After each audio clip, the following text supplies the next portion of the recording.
High, আজ যাবো south ইন্ডিয়ানদের একটি ফেমাস মন্দিরে। মন্দিরটি আমার কোয়ার্টারের কাছেই রয়েছে। আজকে সমস্ত কাম ফেলে রেখে শুধু ঘরটা পরিষ্কার করে স্নান করে চলে আসলাম, কারণ আজ হচ্ছে স্যাটারডে, তোমাদের দাদাভাইয়ের ছুটি। আর জানো, ছুটির দিনে ঘর থেকে কোথাও যাওয়ার নাম শুনলে মনটা এত আনন্দে ভরে ওঠে, তোমাদেরকে কি বলবো। সপ্তাহে সানডে স্যাটারডে দুটো দিনই আমার কিছু হলে একটুখানি হলিডে থাকে। তো মেকআপে আমি বেশি কিছু ইউজ করে না, স্টোভ ক্রিমের সাথে একটুখানি সানস্ক্রিন মিলিয়ে লাগিয়ে দিলাম। যেহেতু আমি ব্লাশ লাগাতে বড্ড ভালোবাসি, তাই একটুখানি ব্লাশ লাগালাম।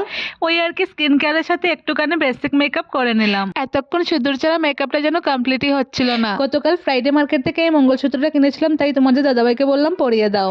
তো চলে আসলাম রান্নাঘরে। যেহেতু আমরা মন্দিরে যাচ্ছি, তো সকালে খাবারটা ওইখানে খেয়ে নেবো, কিন্তু দুপুরে তো এসে খেতে হবে, তাই ফুলকপি ভাজা করছি। এসে শুধু একটুখানি ডাল ভাত করবো। যেহেতু বিকেলে মুভি দেখতে যাচ্ছি, তাই রাতের খাবারটাও আজ বাইরে হবে। মন্দিরে এসে গেটের সামনে এত সুন্দর কার্তিক ঠাকুর রেখেছে, দেখে মন একদম মুগ্ধ হয়ে যায়। আজ মন্দিরে এয়ারফোর্স থেকে ভান্ডারা দিয়েছিল, তাই মন্দিরে আজ প্রচুর লোকজনের ভিড়।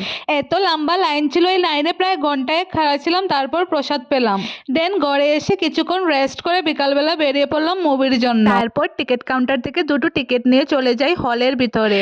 আর আমরা ছিলাম পুরো 10 মিনিট লেট। হলে এসে দেখে মুভি স্টার্ট। তো চলো, দেখা হবে নেক্সট ভিডিওতে। টাটা।